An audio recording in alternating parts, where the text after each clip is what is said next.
Welcome back to my dirty dirt bike shop. Today is day 3 on my YZ250 2-stroke full motor rebuild. In this video I will be buttoning up the bottom end. I have my crankshaft brand new in the freezer getting nice and frozen, as well as some crank bearings right there. The rest of the parts I'll be using in this video, part 3, is a brand new, get it open here, shift drum. That one gear that in my last video I've seen a little bit of wear on it. Some of your locking washers, the new clips for the transmission. I got a new shift detent spring here. I just like to replace them on these bikes because that's really a chintzy spring.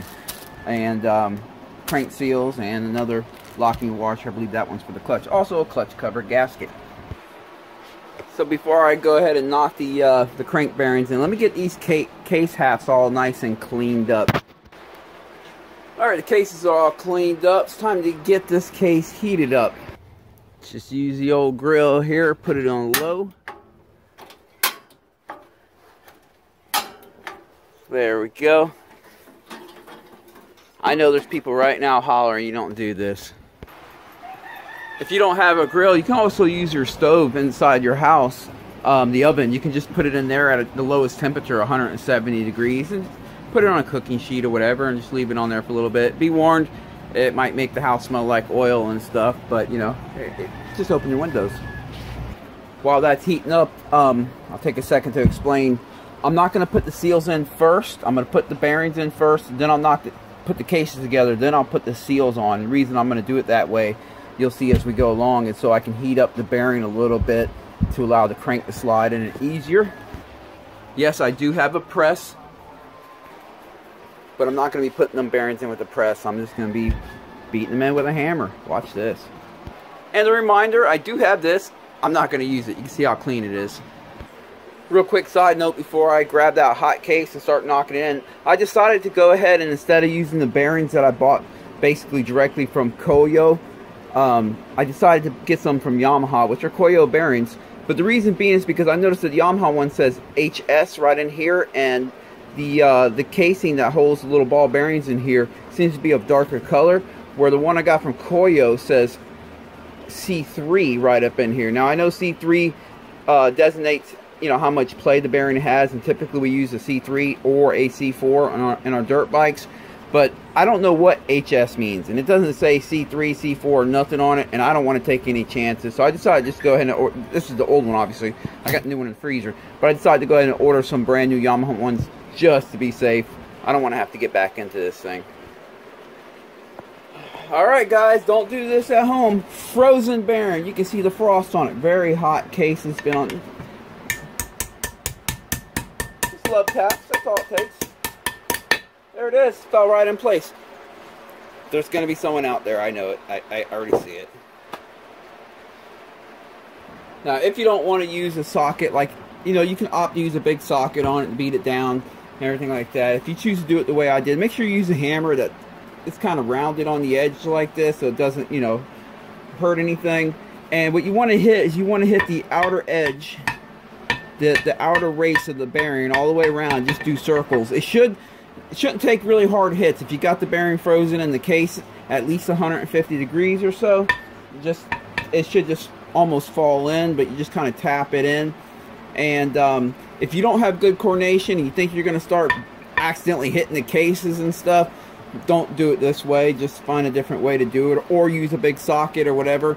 But if you have some coordination, you got a decent hammer and you want to do it this way, well, go ahead and give it a shot. One side note though is when you get the cases hot like that, sometimes bearings just randomly fall out. They get loose. This little bearing right here, when I flipped over the case, was out and I had to put it back in its seat. That just happens when the case gets hot. Aluminum expands further than steel when it gets hot, so sometimes it just loosens up on the bearings enough that they can just slide right out of there. And you can always use something like this if you're worried about how hot you're getting the case. You can see it's had some time to cool down. It's reading about 159 right there. Alright, yeah, that's pretty much it. Let me go get the frozen bearing. Gotta hustle. Bearing's frozen, case is hot. You gotta do this quick.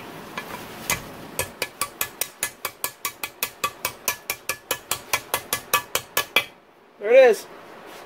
Boom. If you notice what I do, once I have it set and I start tapping it, I look for the high spots, and you just tap the high spots of it.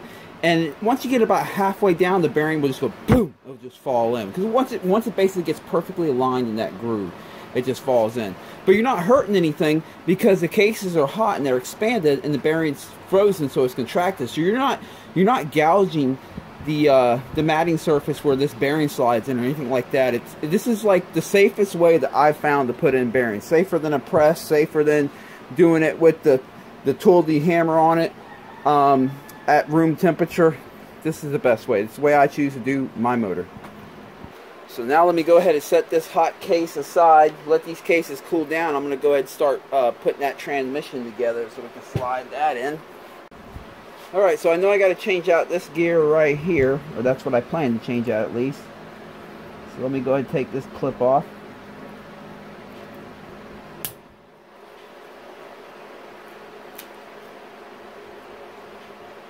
This tool's getting a little old and crappy.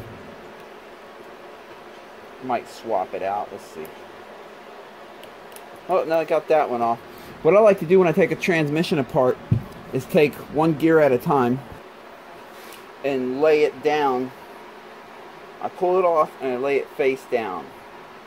So when it's time to reinstall, every part I pull off, pull it off, lay it face down in a straight line.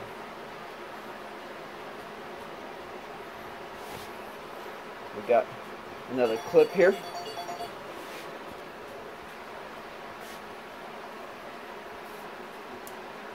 Got this last clip here. I got new clips. You always want to get new ones when you pull these off, because after they've been through heat cycles, they don't tighten up quite as tight as they did when they were new. Last gear slides off. Lay it down flat. Now I'll go ahead and cut the new one out of the bag. Alright. Here we go. Slide the new one on. Sometimes it's hard to get them things perfectly lined up. There we go. Now I need a new clip. So that one's on. Set that over here. Or the new one's on, so I set the old one right there. And then the new clip here.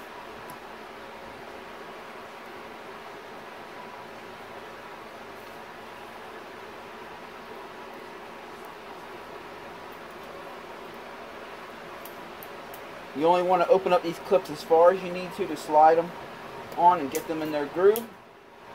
There we go, that one's in its groove. So I set this clip aside because that one's on. And this part, it's a little splined washer. And then this part,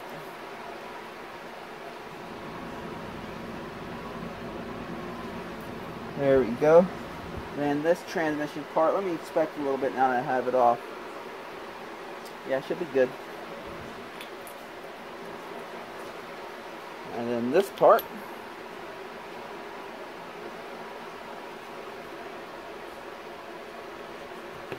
there we go. And then the last new circ clip.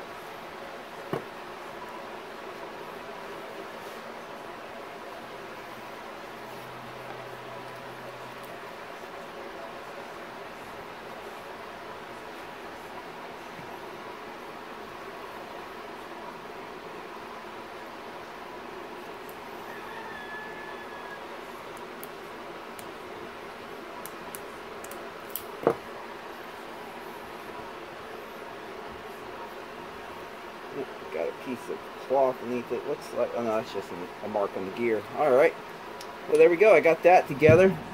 These old parts can be set aside now. Alright, got the shift forks here. We have a new shift drum.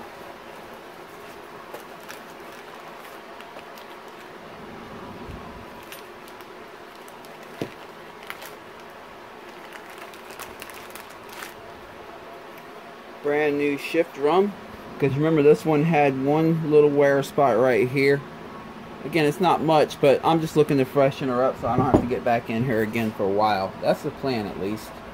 Alright, this is one of the tougher transmissions to get back in the case because the shift forks are pinned to the shaft that they slide up and down on.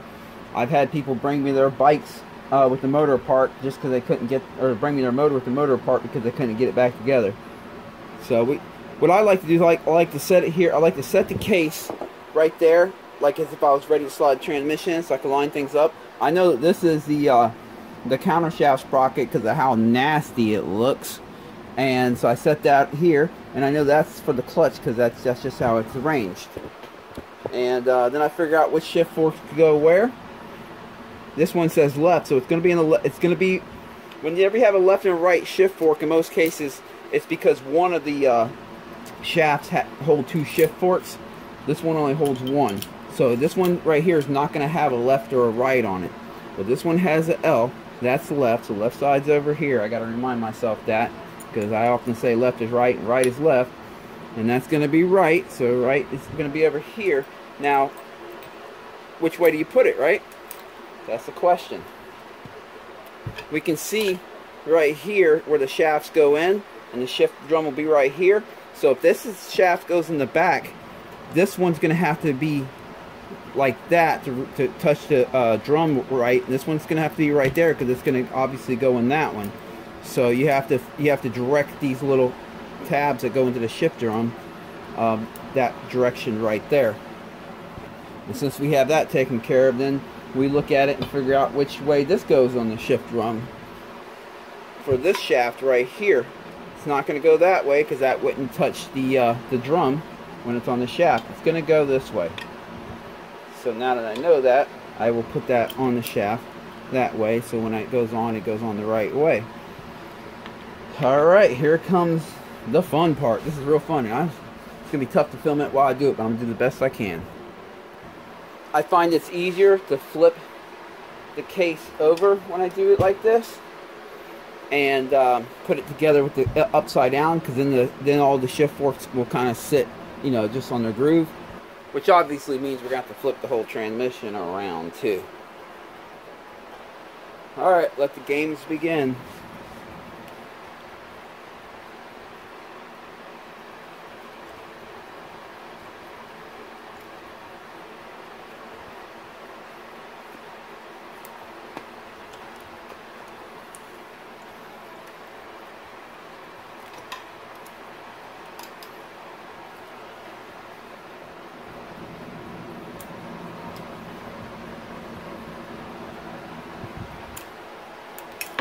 Oops. Let me get something to tap this with. There we go.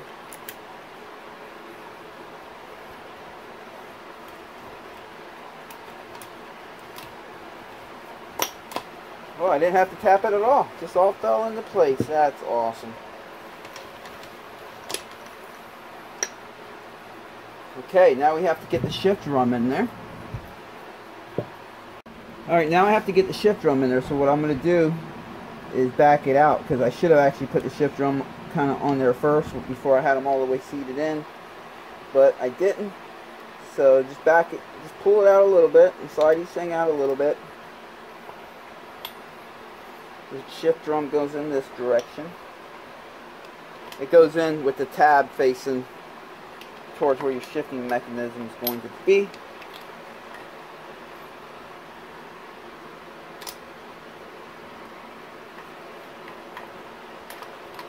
Oops.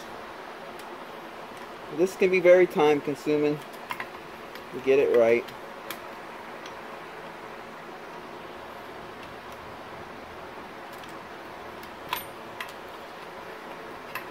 But you're going to suffer with me through it here for a minute.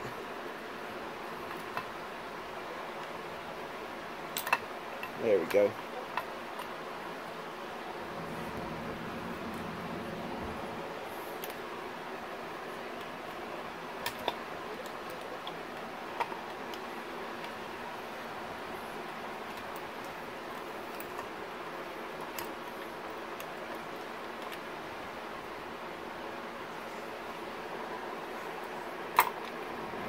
Like I said, surely one of the hardest to do.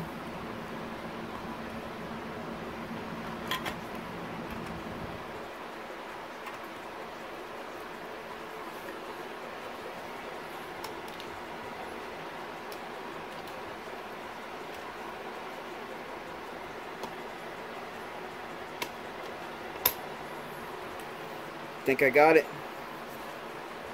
Yes, I do.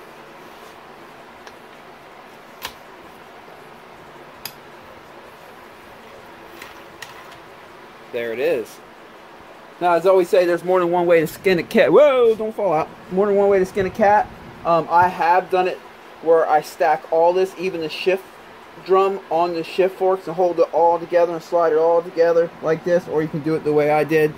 I've done it both ways. I don't really know which way is easier. They're both kind of difficult, but just take your time and you'll figure it out.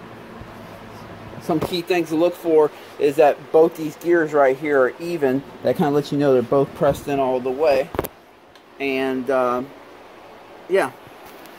And then also you want to look down up in here and make sure that the shift drum, let me get something to point with here, is fully seated down. It's fully seated down on its bearing. I probably can't get it on the camera real well, but down here, you'll see it in person. Just make sure she's fully seated and that transmission's fully seated in there. I don't know what gear she ended up resting in because the shift drum chooses at what rotation it's at, chooses what gear it's in. But it spins without catching. That's always an indicator to me, because if you only can spin it like halfway, go clink, clink, that means something's not quite lined up. Now, I'm not going to run through the gears yet. I could technically like twist this and hold everything together. I'm not going to do that. I'm going to wait till I get the cases together, and then I'll check that all the gears are good and working before we go any further. But, I think it's time to slide the crank in there now. This is where it gets fun. Alright, before I put the new crank in, I got to confess, I dropped this crank, unfortunately. Yes. It's funny, I was sitting there showing that it was true to the beginning. I dropped it, knocked it off true. It actually hit. I don't know if you can see the little scratch mark right there. Yeah, that's where it hit. And it knocked it off true. So, to keep the ball rolling, I went ahead and ordered another new crank. And that will be arriving in any minute now. And I'll be able to put that in. But, meanwhile, well, I never actually trued a crank before. I have checked the true, but I haven't trued them. I had a good friend of mine make this nice stand right here. I got the idea from watching Two Stroke Stuffing's video on easy way to true a crank. So we're gonna take a minute here to talk about cranks. First, you definitely want to handle a crank with care. And when you buy a new crank, if it looks like the box has been dropped or anything, you're gonna want to be a little suspicious.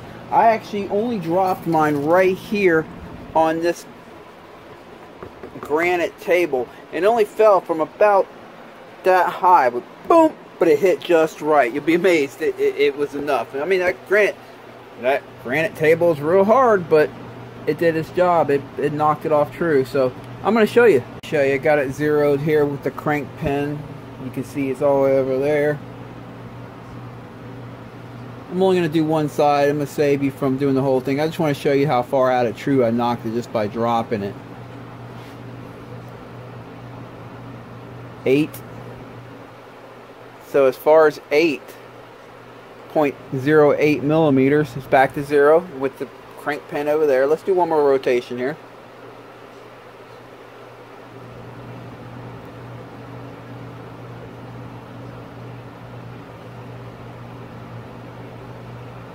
Yeah, so it's 0.08 off. Moral of the story, don't drop your crank. Now what I did earlier was I marked which side was the high spot, and then I spun the crank around and did the same thing, rotated it, marked which side was the high spot, and sure enough, they're opposite. The high spots are opposite of each other, and one high spot is, I believe, right here, and the other high, oh no, that's right, it was over here, and the other high spot is over here. So that indicates that the crank has like they've twisted like that.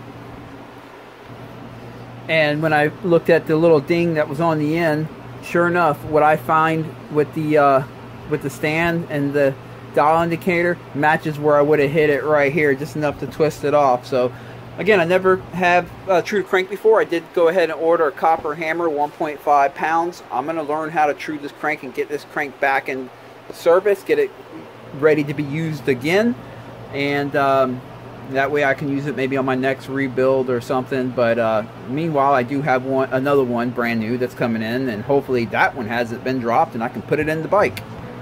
But truing is important, because with it out of true, if it was out of true, when it's in the motor spinning, this end right here will go up and down, and that end will go up and down. And what that does is that prematurely wears out your main bearings, your crank bearings that go on right here.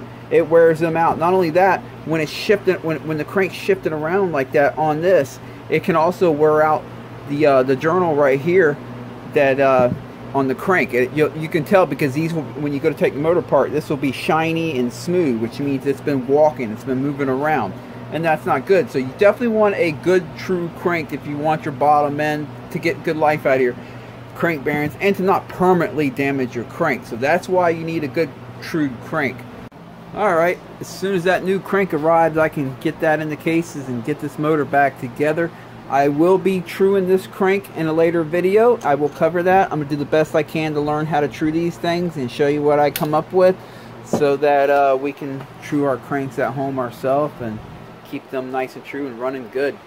New crank is here. I have it on the stand here in the house. It arrived late, so I'm not in the shop, but I just want to check the true before I throw it in the freezer. And if you remember in the first video, Yamaha says 0.03 millimeters is standard, with the max being 0.5. So let's spin this thing 360 degrees slowly. See what we get out of it. What I do is anytime I see a minus, I will zero it out. That way I can get the maximum. So far at 0.1. 0.01.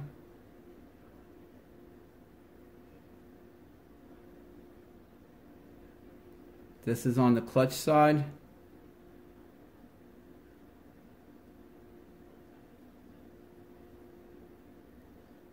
Looking pretty good, 0.01 on the clutch side. Yeah, so that's where we're at on that side. Let me flip it over and we'll check the stator side. Alright, let's check the stator side.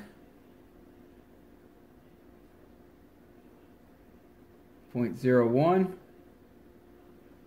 Again, this is in metric millimeters, 0.02. Well, it went to 0.02 for a split second. There it is. That could just be me. Just to be safe, we'll do another round.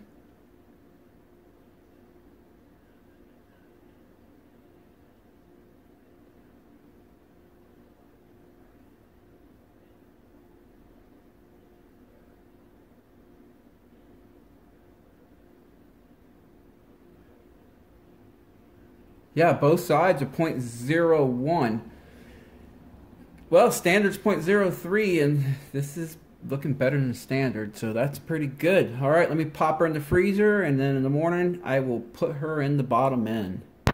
Power valve out to replace the little seal that's right here behind this. You can see the goo that's been running down. If you watched my video where I did my top end last time I did it, and I had to replace the cylinder, I actually forgot to buy that seal. I was like, oh, well, it's in good shape. I'll reuse it. But yeah, it's leaking. It looks in good shape, but for some reason it's leaking. So I got a new one. I got to pull that out. But since I need to pull that out, I might as well polish up the exhaust port a little bit. I'm not going to open it up yet and try to round it out to open up to see what kind of performance gains we can get with that. I'm going to do one thing at a time.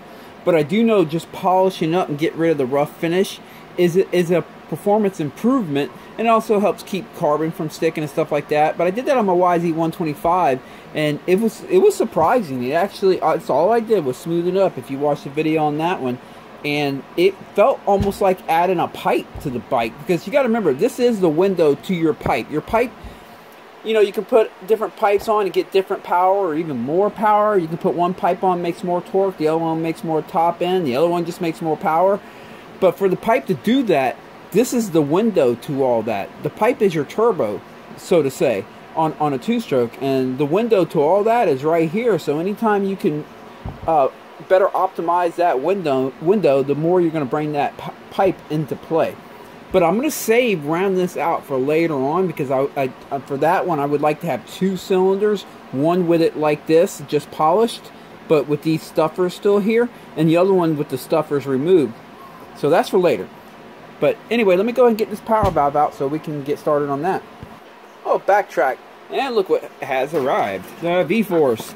And, you know, the stock reeds in this bike perform really, really good. That I do know. But once you start modifying it, I'm starting to wonder if this might help, and I'll show you why. If you look up in here, you see that port right there, the boost port right here in the middle? With the stock reed pedals in, I don't know if you can see in there, but it partially blocks the boost port. You can definitely see it from this end right up. You see it in there? You see this port right here? You see the watch, I'll remove it. You see? It partially blocks that, but with and that's just the reed stops right here. But the V-Force 3 does not have reed stops, so I mean you can see it in there, but there's no reed stop, so it's far away from the boost port now. You can definitely see it from this angle right here, that with the reeds in, that's the V-Force, and then I'll put the stock in. You can see it. There it is. It just completely blocks. Not completely, but partially blocks the boost port, where this keeps it nice and open. Now, I'm no porting expert or anything, but the boost port is pretty important for the power band of your bike. From what I have gathered, it's when the piston's all the way at the bottom and the pipe is now at producing a negative pressure. It's actually sucking. And if it gets negative enough, it can pull straight across the top of the piston right off the reeds and right from the carburetor and pull some extra charge in, increase your power band boost a little bit. So it's going to be interesting to find out. I will be running these back and forth and doing a comparison between the two. So I'll let you know real world if it actually makes a difference on a mildly modified bike. I don't know if it'll make much of a difference on a completely stock bike. I've heard they don't, and my brother's tried it out and he says they don't, but we'll find out. Okay, I got the cover off. I'm going to go ahead and take this all apart and start working on the cylinder, the exhaust port, but I'm not going to walk you through all this right here, because if you're just doing a bottom end, for the most part, you shouldn't have to do this. If you are looking to do this or mess with this while you're doing a bottom end and you're curious to how to do that, I will put a link down in the description and on a video where I did my top end not too long ago, and I completely disassembled and reassembled this. But for this right here today in this video, I'm just going to blast through it and show you some highlights. If you want the step-by-step, check down in the description for a link. And like an hour and a half later, some mild port and polishing. I guess more polishing. It's going to be hard to see. Let me see if I can set up a light here. It's much like the 125 that I did a while back. I wasn't going for a perfect finish.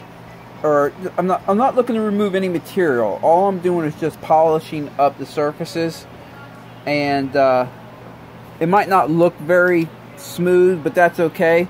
I wasn't looking to smooth it out perfectly. All I'm looking to do is just clean it up.